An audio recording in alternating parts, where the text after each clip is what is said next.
नमस्कार दोस्तों, कैसे हैं आप लोग सब। आई होप सब लोग अच्छे होंगे। तो स्काउट गाइड से संबंधित आज मैं आपके पास 100 क्वेश्चनों की एक सीरीज़ लेकर आई हूँ, जिसके अंदर आज हम कुल 100 प्रश्न करने वाले हैं। तो आप बस आराम से सुनते जाइए और बार बार वीडियोस को देखिए ताकि आपको अच्छे से याद हो जाए। आपको कुछ नहीं करना है, आपको बस केवल सुनना है। स्पीड कम लगे तो आप स्पीड को आप तेज़ कर सकते हैं सेटिंग्स में जाके। मैं यहाँ पे सभी बच्चों के हिसाब से एक नॉर्मल स्पीड लेके चलूँगी। तो चलिए बिना टाइम वेस्ट किए हम लोग हमारा आज का पहला प्रश्न करते हैं।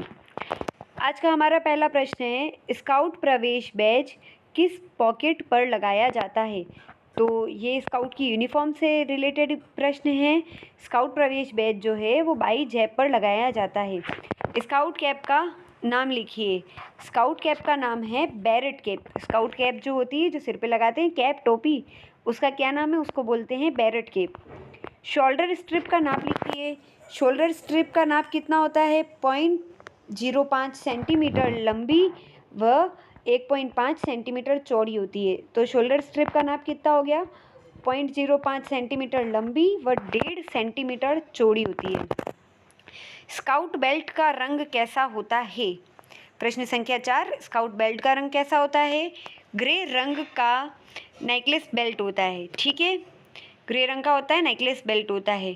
प्रवेश बेज कौन प्रदान करता है। तो प्रवेश बेज हमें यूनिट लीडर प्रदान करता है।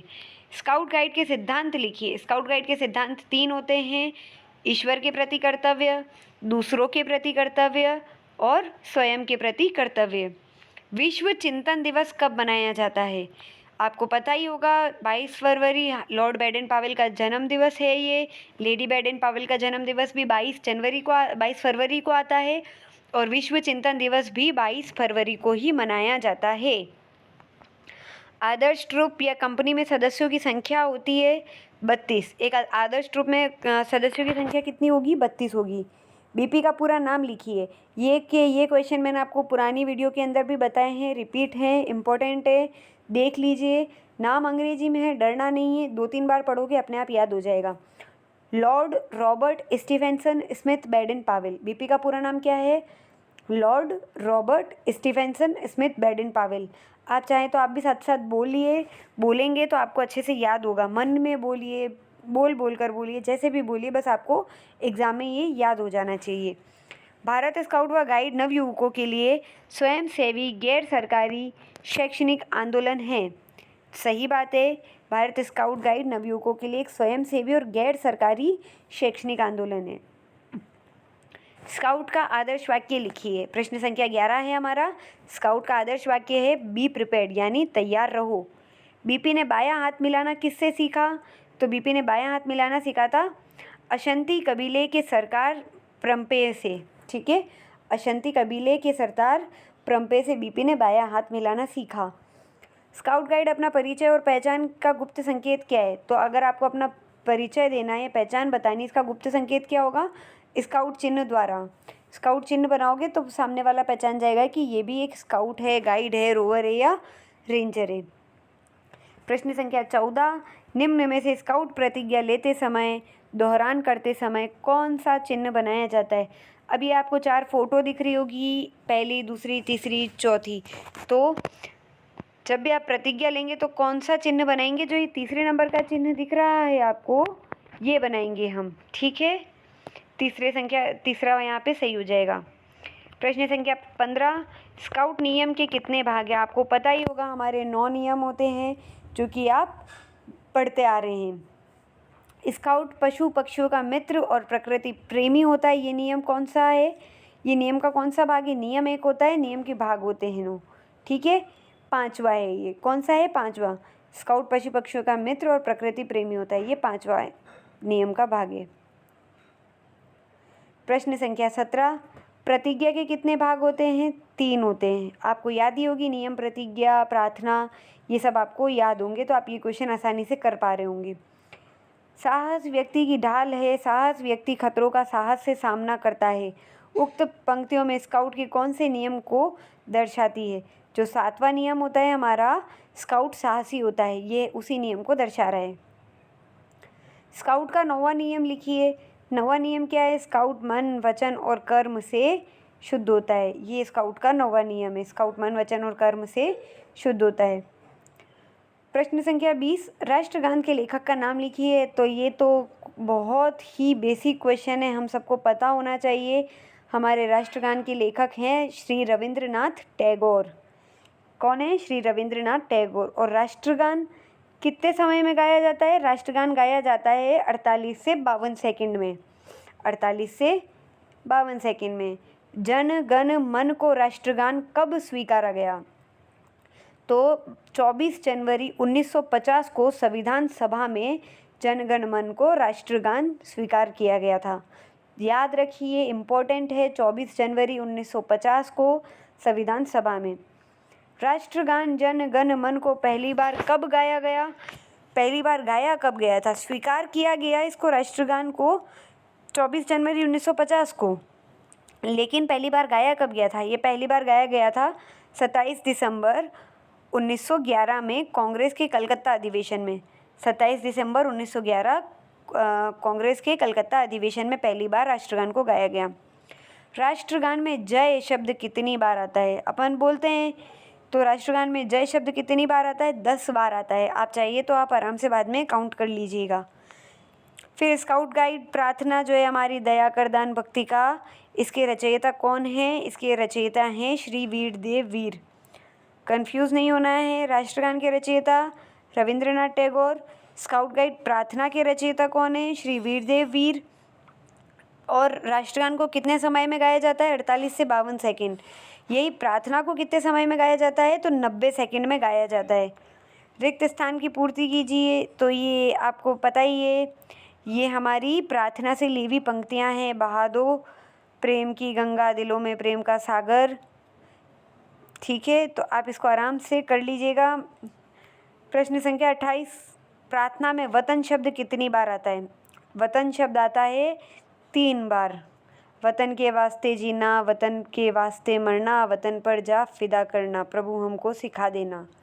ठीक है, स्काउट की प्रार्थना लिखिए, ये आप लिख ही सकते हैं। झंडा गीत के लेखक कौन है? झंडा गीत के लेखक हैं श्री दयाशंकर भट्ट। झंडा गीत के लेखक है श्री दयाशंकर भट्ट। झंडा गीत कितने समय में गाया जाता है? झंडा गीत का एक अंतरा गाया जाता है 45 सेकंड में। हम पूरा झंडा गीत नहीं गाते हैं, हम जो गाते हैं वो केवल झंडा गीत का एक अंतरा है जो 45 सेकंड में गाया जाता है। प्रश्न संख्या 32, स्काउट ध्वज दल में त्रिदल कमल किसकी याद दिलाता है? तो त्रिदल कमल ने तो 3 प्रतिज्ञाओं की याद दिलाता, प्रतिज्ञा की जो 3 भाग हैं उनकी याद दिलाता है। प्रश्न संख्या 33, चक्र हमें क्या संदेश देता है? चक्र हमें ये संदेश देता है कि निरंतर प्रगति करनी चाहिए, निरंतर प्रगति का संदेश देता है। झंडा गीत में कितने अंतरे गाए जाते हैं? अब बताइए, झंडा गीत में कितने अंतरे गाए जाते हैं? एक अंतरा गाया जाता है, अभी बताया मैंने आपको। भारत स्काउट गाइड झंडा ऊंचा सदा रहेगा, ये हमारा झंडा गीत है। ट्रूप फ्लैग का नाप लिखिए। ट्रूप फ्लैग का नाप कितना होता है? 120 सेंटीमीटर लंबा, 80 सेंटीमीटर चौड़ा। और इसको अगर आप अनुपात में देखोगे तो 3:2, मतलब 3:2 का 3:2 का रेशियो रहता है। ट्रूप फ्लैग का नाप हो गया 120 सेंटीमीटर लंबा और 80 सेंटीमीटर चौड़ा। विश्व स्काउट ध्वज का नाप लिखिए। विश्व स्काउट ध्वज का नाप होता है 180 सेंटीमीटर लंबा और 120 सेंटीमीटर चौड़ा। ये भी 3:2 के रेशियो में ही है।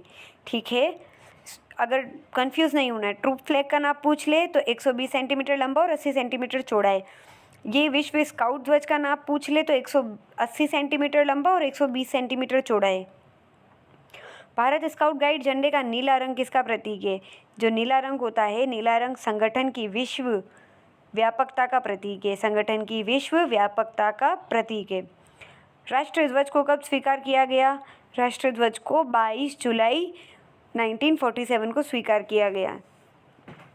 जो हमारे नारंगी, सफ़ेद और हरे रंग का जो झंडा है हमारा, उसकी बात कर रहा है हमारा राष्ट्र ध्वज। 22 जुलाई 1947 को 1947 को स्वीकार किया गया। पेट्रोल फ्लैग का नाप और आकार लिखिए। पेट्रोल फ्लैग का नाप कितना होता है? इसका आधार होता है 20 सेंटीमीटर, पर दोनों लंब इसके 30-30 सेंटीमीटर होते हैं, मतलब 20 × 30 × 30 सेंटीमीटर इसका नाप होता है। एक आदर्श टोली में कितने सदस्य होंगे? एक आदर्श टोली के अंदर 8 सदस्य होंगे। और आपकी टोली पताका का रंग बताना है। टोली पताका का रंग होता है सफ़ेद। टोलियों द्वारा जिस स्थान पर सामग्री रखी जाती है उस कॉर्नर को पेट्रोल कॉर्नर कहते हैं। क्या ये बात सही है या गलत है? बिल्कुल सही है। जिस स्थान पर सामग्री रखी जाती है उस कॉर्नर को पेट्रोल कॉर्नर कहते हैं। टोली विधि का उद्देश्य लिखिए। टोली विधि का उद्देश्य नेतृत्व क्षमता का विकास व उत्तरदायित्व को वहन करने की क्षमता का विकास। प्रश्न संख्या 44, टोली से सभी सदस्यों की मीटिंग बैठक को क्या कहते हैं? जो टोली के सभी सदस्यों की जो मीटिंग और बैठक होती है उसको बोलते हैं पेट्रोलियन काउंसिल।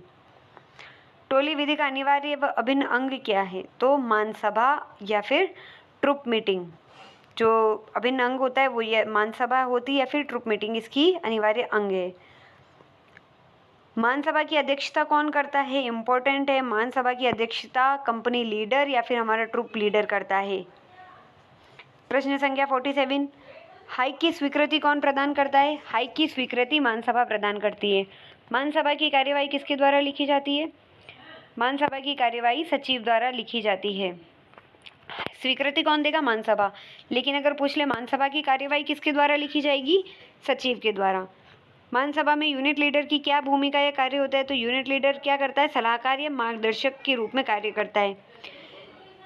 कौन सा व्यायाम सिर और गर्दन के लिए उपयोगी है? तो पहला व्यायाम जो है हमारा बीपी का पहला व्यायाम सिर और गर्दन के लिए उपयोगी होता है। इसका सेकंड वीडियो में आपको इसका सेकंड पार्ट मैं आपको अगली वीडियो में कराऊंगी, जो कि हमारे अगले 50 प्रश्न होने वाले हैं। तो हमारे साथ बने रहिएगा। अभी के लिए धन्यवाद।